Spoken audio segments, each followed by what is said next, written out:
I couldn't find anywhere nicer to meet up, but you know, this place is always available.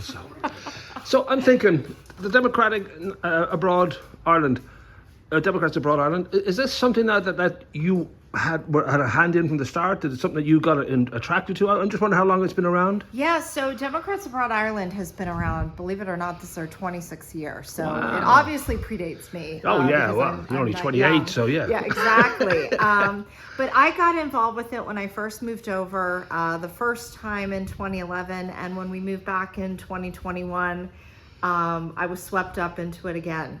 So it's a great place to meet other Americans, to chat about politics, and obviously this year more important than any other year to get involved and to motivate other Americans who are abroad to get their vote in this election. Well, I'm thinking there's definitely quite a few Irish in America. So Yeah. in regard to the other way with the traffic this way, has the numbers changed a lot over the years? I don't know if it's grown a lot. Yeah, it has grown. So, I mean, in the U.S., the numbers are between like 30 and 40 million people identify as Irish American.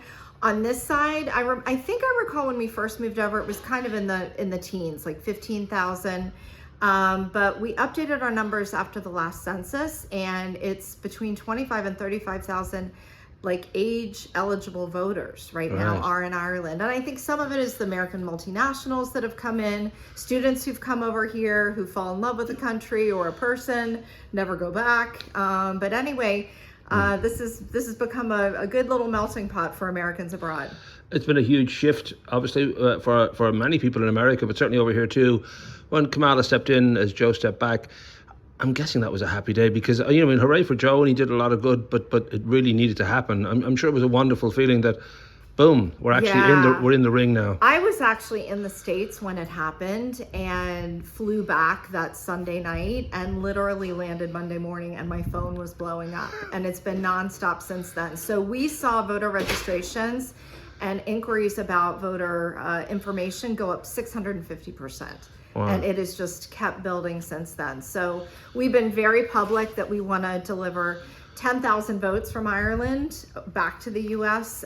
Because we do have populations of voters here that come from some of the key states like Pennsylvania, Virginia, where, I mean, it could be determined by a handful of voters at the end of the day. So we want to make sure we get as many votes back as we can. There is a sort of feeling that you know, America is a melting pot, so there's always been lots of different factions, and certainly the Irish initially had a lot of, you know, difficulty settling in, and every kind of nationality that arrived. But I don't think I've ever seen it so sharply divided as the last, you know, 10 to 15 years. This idea that there's almost like a 50-50 split in regard to those who kind of would say believe in government, believe in democracy, and those who think we've had enough of this, we need to take back control, so to speak.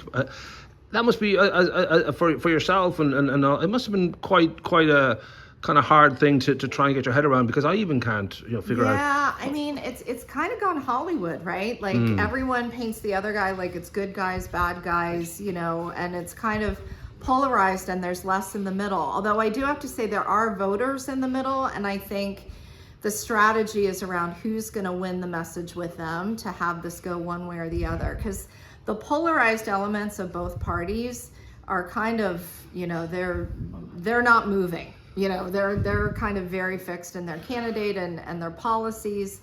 But yeah, it's become very extremist. And as an American who, you know, lives over here, watches from abroad, but goes back, I'm always like, every time I go home, I'm always struck by just how apart the sides are, because it certainly wasn't that way when I was growing up, and I came from Republican parents who knew I became a Democrat abroad, but you know, there was still good love. There was good love amongst all of us, and now it seems like if you say you're one or the other, the finger's being pointed. I'm trying to figure out the roots of this. Now, we both mentioned the recent documentary Bad Faith, and it looks at, and it's been sort of well documented before, that once the Republican Party got in bed with the Bible Belt, a kind of, you know, pact was made, and when that pact seemed to have been, you know, the Republicans didn't deliver, they sort of joined that anti-government sort of right-wing, you know, nationalist idea that we want this government out and we want to put our people in.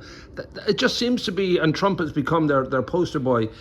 It seems to be obvious what's going on, and yet it is still people are still kind of taken by I guess the certainty of it, because that's the thing that people like Trump supposedly peddle certainty in chaotic times. They don't want to deal with all the small print. They don't want to deal with all the maybes and the grey areas. Right. It's absolute. Right. Right. The And there's a narrative is- reassurance for a lot of people in that. They want to feel that somebody else is driving. They don't need to think about it. Yeah, and I think the narrative, when you wrap it in the flag and you put a Bible with it and a gun, that really appeals to a certain element of people. And they believe that there's there's this kind of patriot nation, and there's a bit of that, kind of very white Christian nationalist movement that's unsettling to me, that kind of permeates the whole thing. But, because you wouldn't think that Donald Trump would be their poster child with the way he's conducted himself, the way he's led his life. And certainly the fact he's got 34,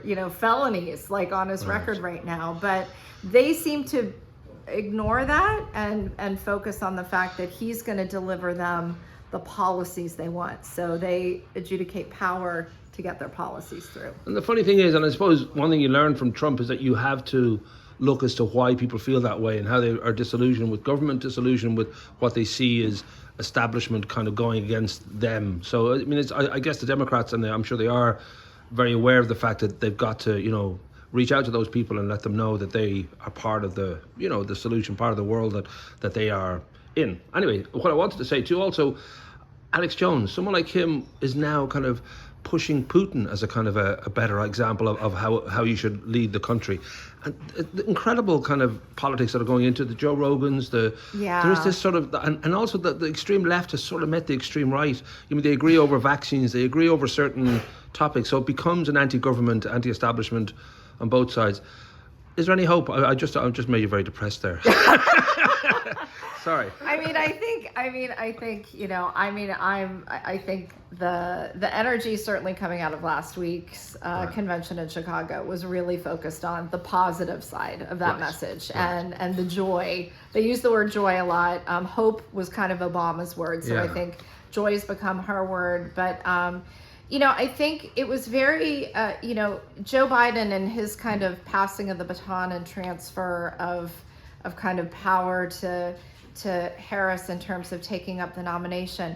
He spoke a lot about really that the true power is in the hands of the voters, as long as we are an existing and healthy democracy, and we cannot take that for granted. We all need to be actively participating in that democracy to make it work. And that in itself makes you feel like you do have the power to change, and you do have the power to decide which direction you're going to at the fork in the road. But I think November 5th is a big fork in the road for the country.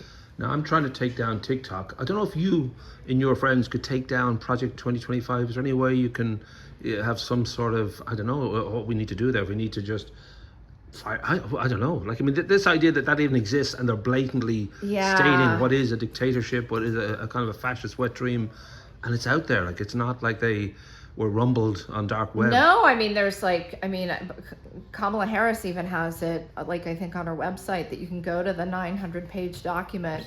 God help you if you want to start, digging through every line of it. But, I think the good news of that is that it's polling very poorly. So when you think about the fact that this election is probably going to be decided by that kind of middle pool of voters that are very open to Tim Walz and his kind of, he's everyman speak, coach, high school history teacher. The Project 2025 scares those people in the middle ground. So you're going to hear Democrats talk about it a lot as well, just because it is polling so poorly, with probably this handful of voters, between 50 and probably 75,000 voters in 8 states, that are really going to determine the direction of the country with the way the Electoral College works. So, I think both sides are going to talk about it. Trump, for a while, and J.D. Vance were trying to distance themselves from it. I don't think there's any getting away from their involvement and their affiliation with the people who actually constructed the document. So the Democrats are going to continue to prosecute that because it's not a good look for the Republican Party. I guess this would be the final kind of awkward question in that when we talk about Obama, we talk about, any kind of world leader, in a way they do kind of have to keep the ship going the same direction. They can't completely change. Like Obama didn't shut down Guantanamo, and Biden isn't going, all out to have Gaza resolved and saying that what the Israeli army are doing is basically genocide. There's such a sensitive kind of need to please all sides and to please those you're in bed with. I mean, that's something that you always give out hope that a new leader will be more aggressive and progressive in those areas. But I'm guessing it's never something that you can fully kind of, expect, really, because of literally the politics of the way the world has to balance out. Yeah. I mean, I think the world is in kind of a weird position right now, because I think there was, the conventional wisdom up until a month ago was that like Trump was gaining ground, and it looked like Trump was, very likely to be reelected. So I think world leaders were kind of, subtly not sure how to position themselves. And I think that dance is going to be done all the way up till Election Day, because I think it's just going to continue to be that close. I think the debate is probably the next big milestone on the 10th of September. There might be debates after that. But, I think the world is going to be in this kind of weird pause, because, I think the world view of Kamala Harris and Donald Trump and their administrations would be very different.